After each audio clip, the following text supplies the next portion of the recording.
Le dernier et le cinquième verrou à comment se fermer à l'amour est tout simplement la coupure émotionnelle.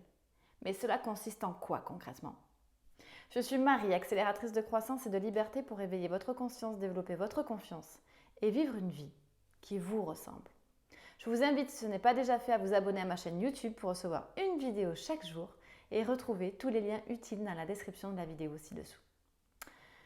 Alors, pour vivre une relation de couple, une relation amoureuse, nous vivons une vraie intimité émotionnelle qui ne peut commencer sans émotion quelle qu'elle soit. C'est cette émotion et seulement cette émotion qui crée le vrai lien. Une relation peut bien sûr, on est bien d'accord, commencer par une attirance physique. Mais si elle perdure, si vous voulez qu'elle perdure, si vous voulez qu'elle se construise au fur et à mesure qu'elle se développe, c'est en créant et en faisant naître des émotions. Or, quand la peur guide votre tête, une grande partie de vos émotions sont complètement coupées. Et en ayant vécu des douleurs, des blessures, notre cerveau nous protège et nous coupe de tout ressenti. Nous avons souvent donc l'impression d'avoir réglé une douleur, un ressenti. En fait, on a fait qu'y mettre un mouchoir dessus. Et imaginez, c'est comme si vous imaginez effectivement qu'à chaque fois que vous avez eu mal, vous avez comme extrait une partie de vous que vous avez mise de côté et que vous avez recouverte d'un mouchoir. Du coup, en fait, toutes ces parties-là, vous les avez sorties, vous les avez mises à côté de vous, et puis finalement, à force de sortir des choses, vous devenez complètement vide à l'intérieur, le vide émotionnellement.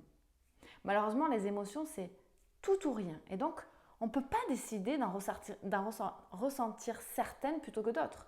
Donc quand vous vous coupez de celles qui vous font souffrir, malheureusement, vous vous coupez aussi de celles qui vous font plaisir. Et là, aïe aïe aïe, c'est le drame.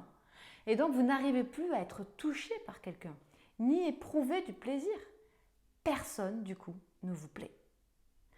Vous vivez sûrement de belles histoires, mais ces histoires restent au stade de l'intellectuel. Tout est dans votre tête et rien n'est émotionnel. Et la connexion avec l'autre ne se fait pas. Et souvent, la relation, du coup, qu'est-ce qu'elle fait? Elle s'arrête.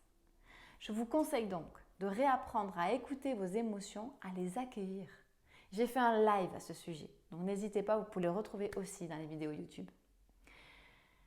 Alors, est-ce que vous êtes prêts vraiment à vous connecter à vos émotions?